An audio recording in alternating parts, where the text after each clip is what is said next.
The Georgia legislature kicked off its 2025 session with a lot of controversy today. And I, for one, am not happy about it, I can just tell you. So it all began when Speaker David Ralston, who is the late David Ralston, was Speaker of the Georgia House of Representatives. During his term of Speaker, he passed laws that gave state legislators particular dispensation when they were defending people in court if their representation interfered with their legislative duties. Well, the Atlanta Journal-Constitution reported that David Ralston abused this law to the advantage of his clients, and that the result was that certain victims of his clients were left with no justice. So last year, there was a move in the Georgia legislature to honor David Ralston, naming, I believe, a building after him. Senator Colton Moore from Northwest Georgia went to the well of the Senate and spoke his mind and protested this action. Here's a clip. Heard a lot about courage and conviction from the previous speaker. Majority Leader referenced fierce independence. Well, I reckon the speaker and myself come from a similar bloodline. Because, Senators, I rise today in a steadfast opposition to Senate Resolution 687. My fellow senators, I think to bring a comparison to who this man was, we should first look at one of the greatest Georgians to ever live. A man who is globally recognized as a symbol of justice. Who am I talking about? Martin Luther King Jr. A man, what did he say? He said an injustice anywhere was a threat to justice everywhere. Powerful words that we should think about as we vote for this resolution. Because this body is about to perpetually memorialize, in my opinion, one of the most corrupt Georgia leaders we'll ever see in our lifetimes. I first remember learning about a girl named Haley when I served in the chamber across the way. Haley was brutally raped, sodomized in her living room by a man her family trusted. That man was Jason Brothers, and he hired Speaker David Ralston as his attorney, not to defend him, but to protect him from justice. You see, for nearly a decade, this case rocked on, and Haley became terminally ill, never seeing justice. Her family once walked in on her in a bathtub with blood as she contemplated suicide.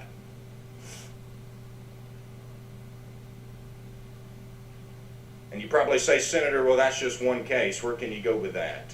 But no, there were several more. There was a case of a lady who lost her daughter in her arms as she bled out because a man was driving drunk. Destroyed the woman's family. But she wasn't able to get justice because the man charged with the DUI hired Speaker David Ralston as his attorney. You see, there was a man named Derek Key who for 10 years delayed cases after molesting a 14-year-old child being protected by David Ralston. Now, how did David Ralston do this? We heard about him being chairman of Judiciary Non-Civil. Well, back in 2006, there was a bill called Senate Bill 503.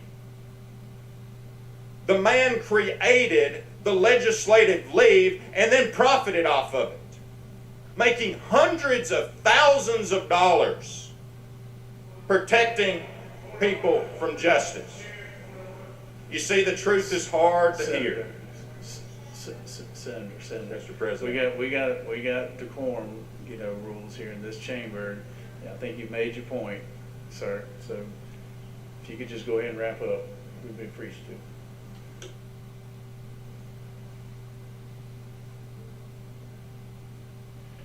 Mr. President, I know it's hard to hear, but there were thousands of case delays. And make no mistake, these egregious examples I've given is no semblance of morality. You see, we as lawmakers are supposed to protect the vulnerable, Mr. President. We're supposed to protect children. We're supposed to protect law enforcement officers. Think about the law enforcement officers who were assaulted and weren't able to get to justice because of this man. You see, the Speaker turned a blind eye to what we as legislators know to be truth. And records show that after he was Speaker, he did not attend another court case. You see, he had more than 164 clients, because if you're not trying those clients, you just pick up more and more of them. No court, less work. He had an operation. He was running an industry, Mr. President, and all he was using was a simple form letter, sending it to the court, referencing the code section that the man created in 2006. Senator, not the time or the place. Not the time or place. Mr. Go ahead and President, yield the well, Senator. at your request. Thank you, Senator. So you can see that Lieutenant Governor Burt Jones cut him off and said that this was not the time nor the place. It bears mentioning that David Ralston's relatives were in the Senate gallery. Colton Moore may have been telling the truth that it was an inappropriate time and place. Well, that then caused John Burns, the Speaker of the Georgia House of Representatives, to bring a motion before the Georgia House to ban Colton Moore from the floor of the House. So wind the clock forward, and then today, the Georgia legislature held a joint session of the House and the Senate. When Colton Moore attempted to enter the House of Representatives to attend the joint session, which he had every right to attend based on the Constitution and the laws, here's what happened.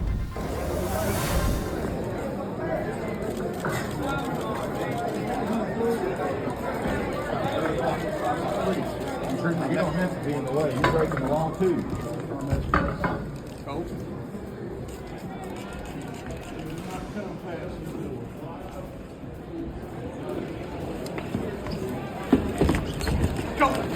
Stop. That's it. That's it.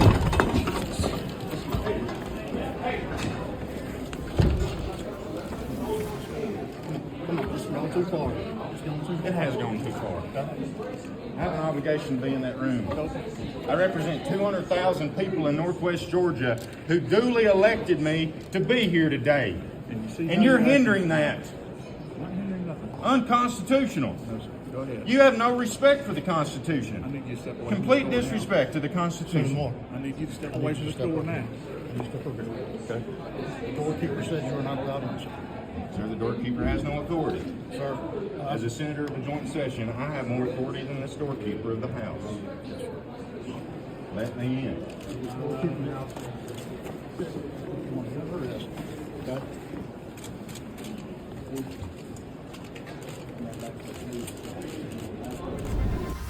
Now, I don't know what you think, but I think that this smacks of pettiness, the good old boy system, and perhaps just outright corruption existing within the Georgia House of Representatives, to some extent in the Georgia Senate. Colton Moore has been the lone voice challenging the ethics and the conduct of the late David Ralston. And he's now being punished for having a moral compass. To me, it is absolutely wrong.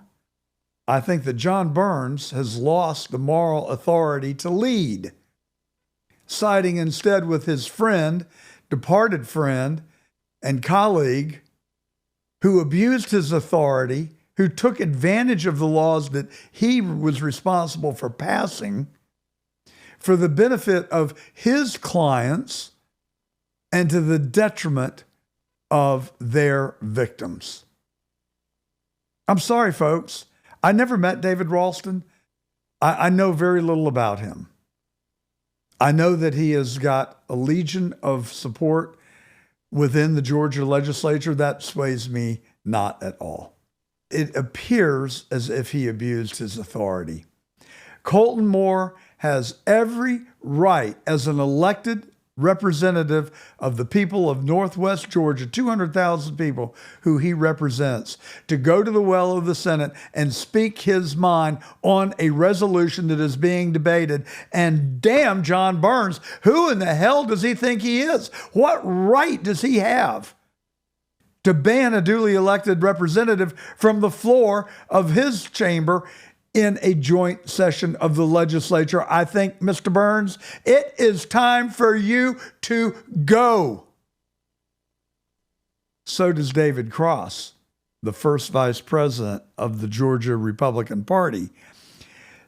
He writes that he strongly condemns the actions of Representative John Burns and calls for the immediate removal of the speaker. The speaker violated Senator Moore's constitutional right to represent his constituents, and in so doing, disgracefully upstaged Governor Kemp in his State of the State address. I call for Speaker Burns' immediate resignation. Republicans have been working diligently to advance the supermajority, and Speaker Burns' unconstitutional act creates embarrassment and division that is destructive to our goals, said Cross, second vice president or second vice chair of the Georgia GOP. So there you have it. What do you think? Go into getter.com, look for the John Fredericks Live button, and go tell us in the live chat what you think, or put your comments in YouTube on the live channel for John Gordon Truth. Let us know what you think. We'll send it to John Ralston. We'll send it to Burke Jones. And maybe we can get Colton Moore to come on The Truth and discuss this with us. But what John Burns did is fundamentally wrong. And I'm sorry that you don't like what Colton Moore had to say, Mr. Speaker, but it happens to have the ring of truth. Whose side are you going to be on? Your departed friend, or right or wrong? Now, you can say all you want about disparaging someone who is no longer here to defend themselves. That does not make what they did in this life right.